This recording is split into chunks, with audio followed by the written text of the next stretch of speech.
10 books this month. That's a pretty big month for me. We were all sick, so I spent a lot of time just laying in bed. I started off the month with Crescent City by Sarah J. Maas. I read all 3 of them. I was so pleasantly surprised by the first one. I don't know what I thought going into it, but I really was concerned because everyone talked about how slow it was to get started and how difficult the world building is.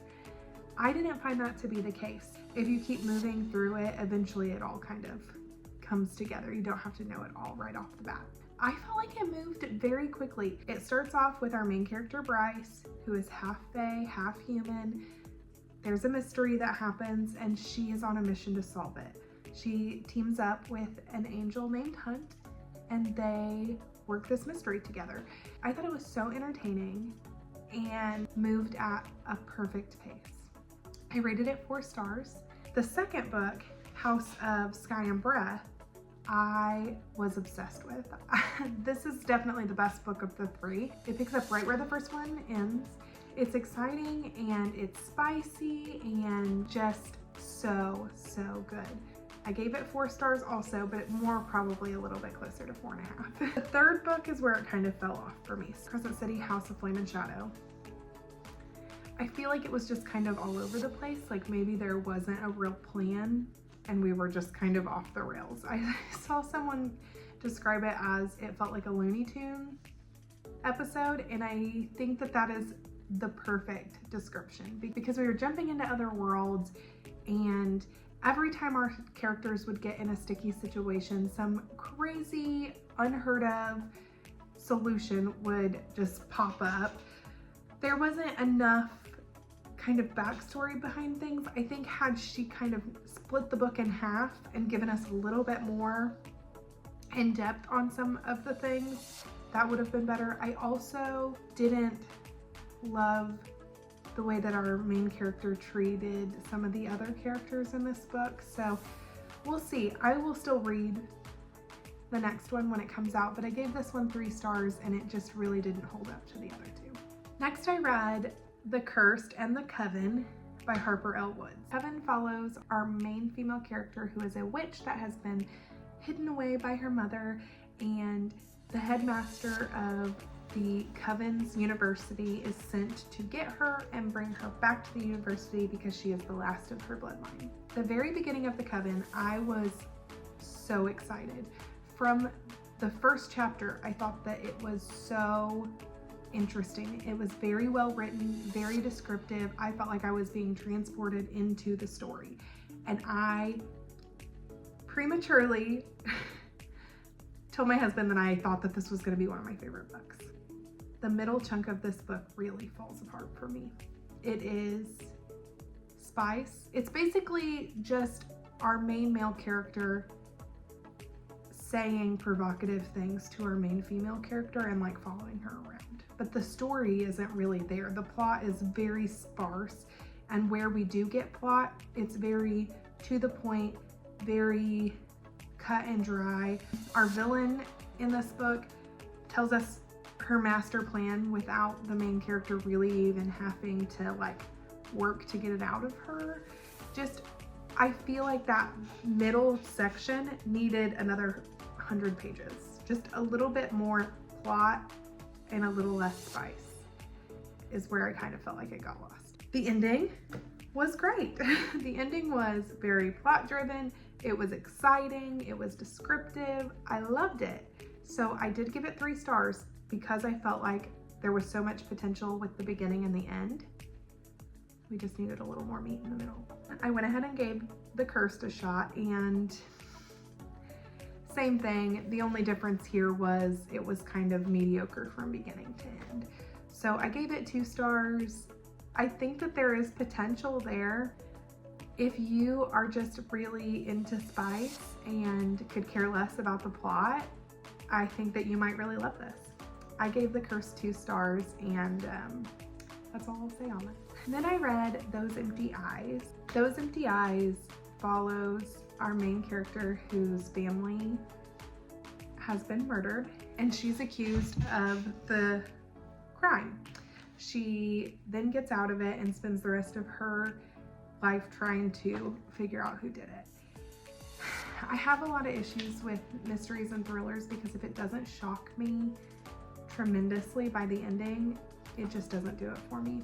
I feel like a mystery is only as good as the ending, and this one, it just wasn't that surprising, and I feel like there was a lot of added stuff in the middle that kind of drug on that wasn't really necessary to get to the ending. So I would probably give him another shot. This just wasn't my favorite. I did give it 3 stars. If you are a huge thriller and mystery lover, you probably would still really like it. Then I read The Serpent and the Wings of Night by Carissa Broadbent.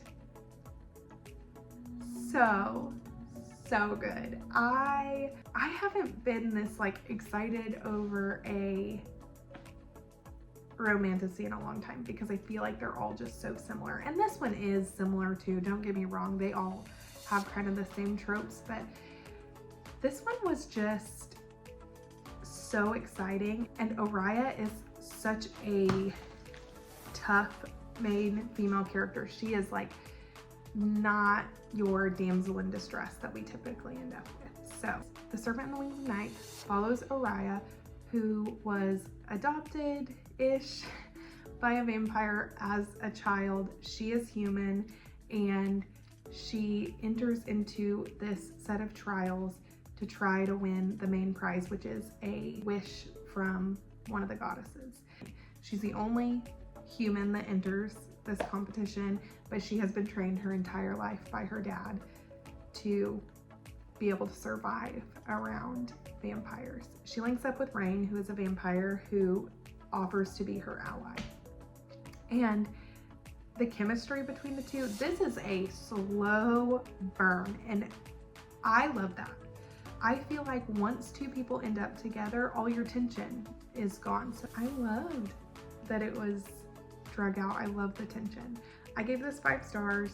I could not get my hands on the next book fast enough. So then I read, no surprise, The Ashes and the Star-Crossed King by Carissa Broadbent. It was still really good, don't get me wrong. It picks up right at the end of the trial. There is a conflict between the main female and main male character, but a legitimate conflict.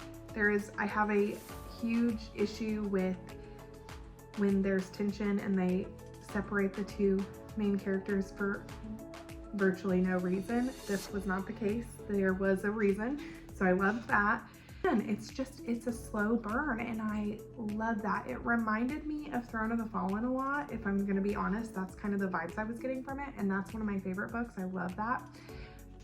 I don't know what it was about this one, but it was just a hair not as good for me as the first one. Still great, but I only rated it 4 stars. And then I read Dante by Sadie Kincaid. Every so often I'm like, I'm gonna read a romance or a dark romance or a mafia romance or whatever to like give me a little palate cleanser, because I get a little burnt out on the romantic-y stuff, and I am always disappointed. I will say this one's a little bit better than some of the others that I have read. My issue is there's no plot. It's just spice, and that's fine. I understand that some people, that's what they want. They just want the spice. I felt like we got to the spice too quickly, and it also had a pregnancy trope, which is not my thing. I did rate it like 2.5, 3 stars, just because for that genre, it's not the worst I've read. The last book I read this month was One Last Rainy Day by Kate Stewart, and she just never disappoints. She hits it out of the park every time. It took me a long time to read this book because I wasn't really a Dom girl. So this is the book that comes after the Ravenhood series. And I was like Team Sean all the way through. And I honestly didn't hate Tobias. I just wasn't really a Dom girl. I didn't dislike him, and it was so sad what happens in Exodus, but I just didn't think that One Last Rainy Day was gonna hit me the way that it hit other people because of that. With that being said, in the Ravenhood series, you get Cecilia's perspective of her kind of relationship between all of them. In One Last Rainy Day, you get Dom's perspective, and he is so closed up. He's such a broody, closed off man. So when you get his internal monologue of things, it really puts everything into perspective. Man, did I not fall in love with him. Holy cow. You can't help but fall in love with him. You just really can't. He's been living in this world that's been created around him that he had kind of no control over. So you also kind of get this backstory of what the Ravens are doing during all of that time that we didn't get from Cecilia's perspective, and I really liked that. It kind of gave me that like Sons of Anarchy kind of vibe. I loved that. And I thought, like, you know what's gonna happen. We already know what's gonna happen because we already read Exodus. So I didn't think that it was gonna hit me. But somewhere in the middle, you get lost in their story and kind of forget that that's coming a little bit. Kate's writing is so good. It's just so easy to get lost in it, and that's what happens here. You just kind of get lost in it. So when it happened, it took me out. I couldn't quit crying.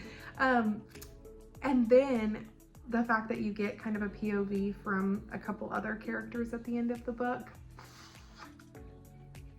You get the story that wasn't told, and it's beautiful and it's heartbreaking and it is everything.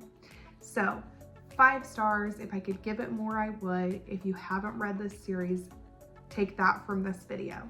Read the Ravenhood series. It's a trilogy, and then follow it up with One Last Rainy Day. You will not be disappointed. Thanks for watching.